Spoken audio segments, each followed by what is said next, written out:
সেই মানবিক বিষয়ের প্রতি আমাদের দাবি আদায়, আমাদের বেতনের লক্ষ্যে আমাদের সাথে সংগতি জানানোর জন্য, আমাদের প্রতি সমর্থন জানানোর জন্য উপস্থিত হয়েছেন জনাব জোনায়েদ সাকি ভাই। আমরা এখন জনাব জোনায়েদ সাকি ভাইকে সম্মিলিত নন এনজিও ঐক্য পরিষদ আয়োজিত আজকের এই সমাবেশের সম্মানিত শিক্ষকেরা, আপনাদের সকলের প্রতি আমার শুভেচ্ছা সালাম জানাই। আসসালামু আলাইকুম।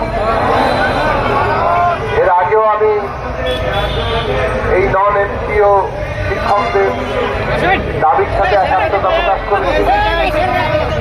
এটা দুঃখের বিষয় যে আপনাদের এখনো আন্দোলন করতে হচ্ছে, রাস্তায় থাকতে হচ্ছে।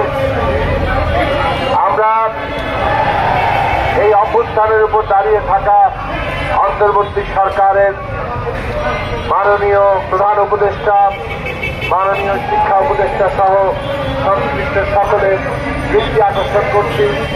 শিক্ষকদের ক্লাসরুমে থাকার কথা, শিক্ষকরা এখন রাস্তায় বসে আছে দিনের পর দিন ধরে। আপনাদের এই বিষয়টি মনোযোগ দিতে হবে। আপনারা তাদের কথা শুনুন এবং তাদের সমস্যার সমাধান করুন। শিক্ষা যদি আমরা ঠিক করতে না পারি, তাহলে এই যে আমরা আমাদের রাষ্ট্র, গণতান্ত্রিক ব্যবস্থা, আমাদের জাতি পুনর্গঠন করতে চাচ্ছি, সেইটা ঠিক মতো আমরা করতে পারবো না। আমরা ইতিমধ্যে রাজনৈতিক দলগুলো থেকে দাবি তুলেছি, আমরা আমাদের কর্মসূচি দিয়েছি। আমরা যদি সরকার গঠন করি, তাহলে জিডিপির 6 ভাগ আমরা শিক্ষা খাতে বরাদ্দ করব।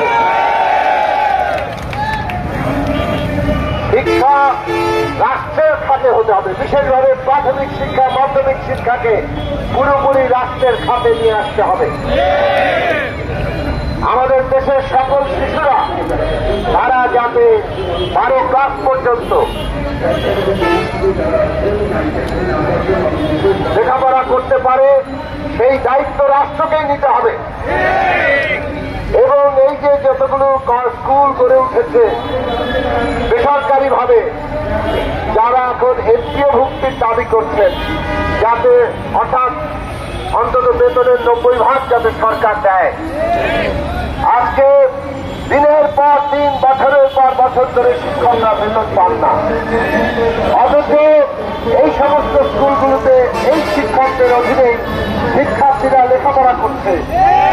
ফলে আমাদের দেশের বিরাট একটা অংশের শিক্ষার্থীরা তাদের শিক্ষা জীবন কি ভয়ঙ্কর অবস্থার মধ্যে আছে। শিক্ষকরা যদি নিজেরাই চলতে না পারেন, তাহলে কিভাবে শিক্ষা ব্যবস্থা নিশ্চিত হবে? এই জায়গাগুলো আমাদের দায়িত্বশীল ব্যক্তিদের এখন গুরুত্বের সাথে বিবেচনায় নেওয়া দরকার।